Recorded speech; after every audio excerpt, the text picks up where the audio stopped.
के बाद हम लोग प्रश्नावली 7.1 में ही प्रश्न क्रमांक 6 का तीसरा प्रश्न सॉल्व करेंगे, जिसमें हमें कुछ बिंदुओं के निर्देशांक दिए गए हैं और हमें ये बताना है कि क्या ये चतुर्भुज का कोई प्रकार है और यदि है तो कौन सा चतुर्भुज है। चलिए ठीक है, तो सबसे पहले हम इन्हें ABCD मान लेते हैं। तो इस तरीके से हमने इन्हें ABCD मान लिया है। अब यदि हम इन्हें किसी भी चतुर्भुज के रूप में माने तो इस तरीके का एक चित्र बनेगा, जिसमें हम इसे किसी भी चतुर्भुज के रूप में मान सकते हैं। अभी ये कंफर्म नहीं है कि कौन सा चतुर्भुज है, लेकिन फिर भी समझने के लिए हमने एक चतुर्भुज बना लिया, जिसमें हमने ABCD क्रमशः नाम दे दिए हैं। अब आपको ये बता दें कि यहाँ पर बिंदु ABCD के निर्देशांक दिए गए हैं, तो इनको भी यहाँ पर हम लिख लेते हैं।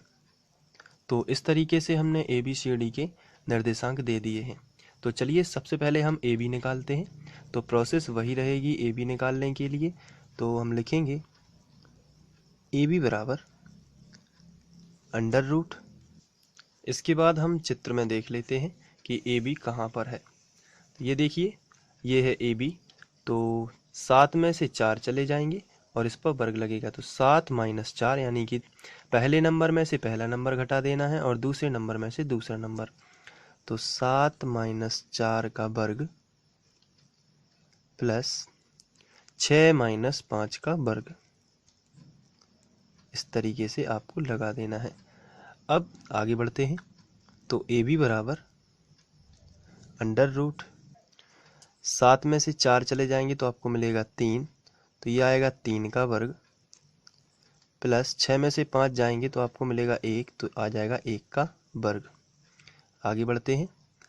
तो AB बराबर आपको मिलेगा अंडर रूट 3 का वर्ग, यानी कि 3 गुणित 3, तो 3 त्रिका 9, प्लस 1 का वर्ग 1 गुणित 1, 1 एकम 1 ही आएगा।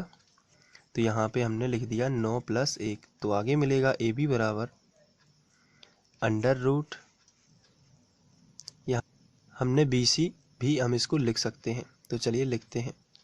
तो हम लिखेंगे अंडर रूट। अब चित्र में देख लेते हैं BC कहाँ है। ये देखिए BC यहाँ पर है, BC। तो इसमें आपको इसमें से पहले नंबर में से पहले नंबर को घटा देना है और दूसरे नंबर में से दूसरे नंबर को घटा देना है। तो चलिए घटाते हैं। 4 में से घटाना है 7, तो आएगा 4 - 7 का वर्ग, प्लस दूसरे नंबर में से दूसरे नंबर को घटा देना है, यदि 3, इसका मतलब 3 - 6 का वर्ग, इस तरीके से, और ये आएगा। चलिए इसको कैलकुलेट कर लेते हैं। तो आगे BC के नीचे आपको लिखना है BC बराबर अंडर रूट, 4 में से 7 चले जाएंगे तो ये नहीं जा सकते, तो 7 में से 4 घटाइए तो कितना आया -3 का वर्ग, क्योंकि माइनस की संख्या बड़ी थी इसलिए -3 का वर्ग, प्लस -6 में से 3 चला जाएगा तो आपको मिलेगा -3, क्योंकि 6 में से 3 जाएंगे तो बचेगा 3, लेकिन बड़ी संख्या का चिन्ह लगाते हैं और वर्ग लगा है तो वर्ग लगा देते हैं। चलिए आगे बढ़ते हैं। तो BC बराबर आपको मिलेगा अंडर रूट, यहाँ पर लिखा है -3 का वर्ग, तो इसका मतलब ये होता है कि हम यहाँ पर लिख सकते हैं -3 गुणित -3, माइनस माइनस हो जाएगा प्लस, और 3 त्रिका 9, तो यहाँ पर आ जाएगा 9 प्लस, इसी तरीके से यहाँ पे भी आ जाएगा 9। तो यदि हम इसको कैलकुलेट करें तो BC बराबर आपको मिलेगा अंडर रूट 9 और 9 18, तो ये आ जाएगा BC। इसके बाद हम इस BC को लिख सकते हैं BC बराबर 18 के हम गुणनखंड निकाल लेते हैं यहाँ पे। तो 18 2 नाम 18, 3 त्रिका 9, 3 एकम 3, तो इसको हम रूट के अंदर लिख सकते हैं अंडर रूट 2 गुणित 3 गुणित 3, तो हम लिखेंगे 2 गुणित 3 गुणित 3। तो BC बराबर आपको मिलेगा, 3 की जोड़ी बाहर आ जाएगी, यानी 2 में से 1 बाहर आ जाएगा और ये 2 भीतर रह जाएगा, 3 करणी 2, और ये हम लिखेंगे मात्रक। तो इस तरीके से हमने BC निकाल लिया है। तो हमने AB निकाल लिया है और BC। अब हम निकालेंगे, चित्र में देख लेते हैं। हमने AB निकाल लिया है जो कि आया है अंडर रूट 10, BC अभी आया है 3 करणी 2, इस तरीके से। अब हम CD निकाल लेते हैं। तो चलिए CD निकालते हैं। तो हम लिखेंगे अब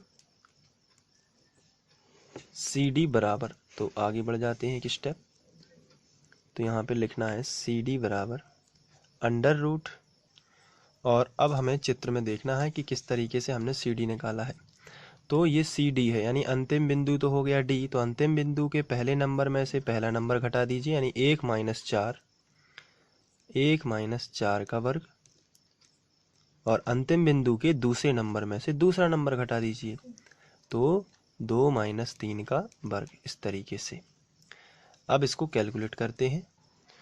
तो आगे आएगा सी डी बराबर अंडर रूट, यहाँ पर -4 है और +1 है, तो 4 में से 1 चला जाएगा तो कितना आएगा 3, लेकिन बड़ी संख्या का चिन्ह रहेगा -3, और वर्ग लगा है तो वर्ग लगा देते हैं, प्लस है तो प्लस, यहाँ पर 3 में से 2 जाएंगे तो आपको मिलेगा -1, और वर्ग लगा है तो वर्ग। आगे बढ़ते हैं। तो सी डी बराबर आपको मिलेगा अंडर रूट, -3 का वर्ग है तो ये 9 आ जाएगा, और -1 का वर्ग 1 ही आ जाएगा। तो सी डी बराबर आपको मिलेगा अंडर रूट 9 और 1 10 मात्रक। तो ये सी डी हमें मिला है 10 मात्रक। तो यहाँ पे जाके हम चित्र में देख सकते हैं कि हमें सी डी मिल गया है 10 अंडर रूट 10 मात्रक। अब हमें डी ए निकालना है, तो चलिए हम यहाँ पे लिख लेंगे तथा डी ए बराबर, तो हम लिखेंगे तथा डी ए बराबर अंडर रूट, और इसके लिए हम चित्र देख लेते हैं डी ए में। तो ये डी ए आपको दिख रहा होगा, तो इसमें अंतिम बिंदु क्या है ए, तो अंतिम बिंदु के पहले नंबर में से पहला नंबर घटा दीजिए और दूसरे नंबर में से दूसरा नंबर घटा दीजिए, तो 4 - 1 का वर्ग और प्लस 5 - 2 का वर्ग, इस तरीके से कर दिया, 5 - 2 का वर्ग। अब इसको देख लेते हैं कि कितना आएगा।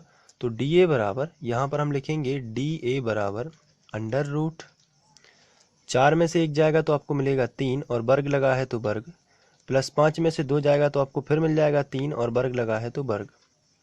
तो डी ए बराबर आपको मिलेगा अंडर रूट 3 का वर्ग 9 प्लस 3 का वर्ग 9, यानी कि अंडर रूट 18 मात्रक। तो ये 18 मात्रक है।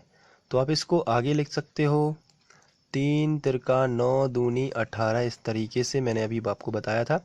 और 3 और 3 में से 3 उभयनिष्ठ, तो अंडर रूट 2 ये आ जाएगा बाहर। तो 3 करनी 2 मात्रक, ये आ गया आंसर। तो ये जाके हम वहाँ पे लिख लेते हैं। तो ये चित्र है, और इसमें डी ए आया है 3 करनी 2 मात्रक। तो 2 भुजाएं ये सामने की बराबर हैं और 2 भुजाएं ये सामने की बराबर हैं।